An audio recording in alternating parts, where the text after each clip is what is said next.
સૌપ્રથમ તો દરેક શિક્ષક મિત્રોને જય માતાજી.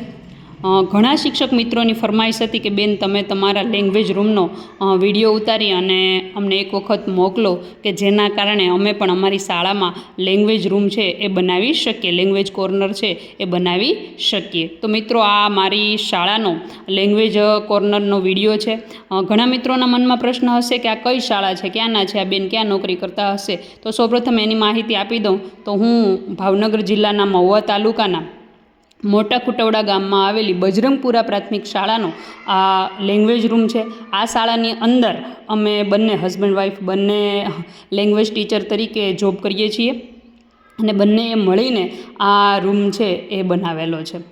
મિત્રો આની અંદર અમે ઘણા બધા ટીએલએમ તો બનાવેલા જ છે, પણ ટીએલએમની સાથે સાથે ઘણી બધી પ્રવૃત્તિને લગતી ફાઇલો છે. મિત્રો આપણે ઘણી વખત ભણાવતા હોય ત્યારે છેલ્લે પ્રોજેક્ટ વર્ક આવે છે, તો એ પ્રોજેક્ટ વર્ક છે એ બાળકોને કહી દેવાનું કે ભાઈ આવી રીતે નહીં ને આવી રીતે આપણે આમાં પ્રોજેક્ટ બનાવી શકીએ છીએ. પ્રોજેક્ટ આગળ શક્ય હોય તો આપણે બાળકોને આપી દેવાના, એટલે બાળકો છે એ સરસ મજાના પ્રોજેક્ટ છે એ એના વિશે બનાવીને આવશે. અને પ્રોજેક્ટની ફાઇલ આપણે તૈયાર ફાઇલ નથી લેવાની, પરંતુ અમે શું કર્યું છે તો કે આપણી પાસે જે મોટા પ્રોજેક્ટ પેપર આવે છે એ પ્રોજેક્ટ પેપરનું અડધું પેજ છે એમને આપી દેવાનું, એટલે એમાંથી સરસ મજાનું આગળ ચિત્રાંકન કરી અને ફાઇલ બનાવી નાખશે. અને ત્યારબાદ એની અંદર આપણે બાળકોએ બનાવેલા વિવિધ પ્રોજેક્ટ છે એ આપણે એમાં મૂકી દેવાના રહેશે. અને અંદર કે જે કેના વિશેના છે, જો અહીંયા એક વિરામ ચિહ્નની ફાઇલ છે તો સરસ મજાની બાળકોએ તૈયાર કરી છે કે જેની અંદર બાળકોએ બનાવેલા પ્રોજેક્ટ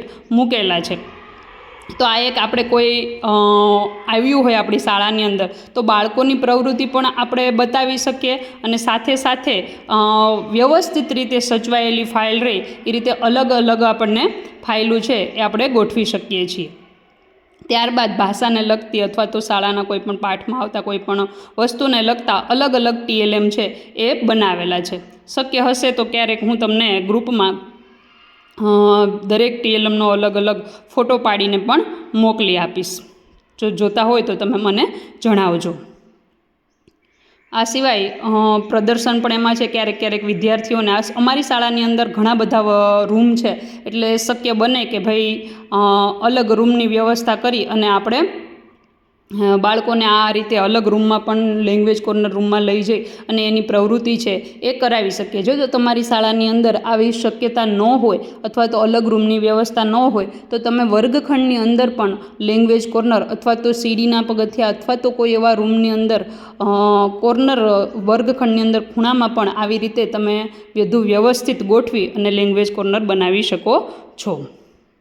મિત્રો આ લેંગ્વેજ કોર્નર રૂમ છે એ જો તમને ગમ્યો હોય તો હમણાં તમે પણ તમારા અન્ય છે શિક્ષક મિત્રો છે લેંગ્વેજના, એને આ વિડીયો શેર કરજો અને અમારો લેંગ્વેજ રૂમ છે એ તમને કેવો લાગ્યો છે એક વખત જરૂર કોમેન્ટ કરી અને વિડીયોમાં જણાવજો.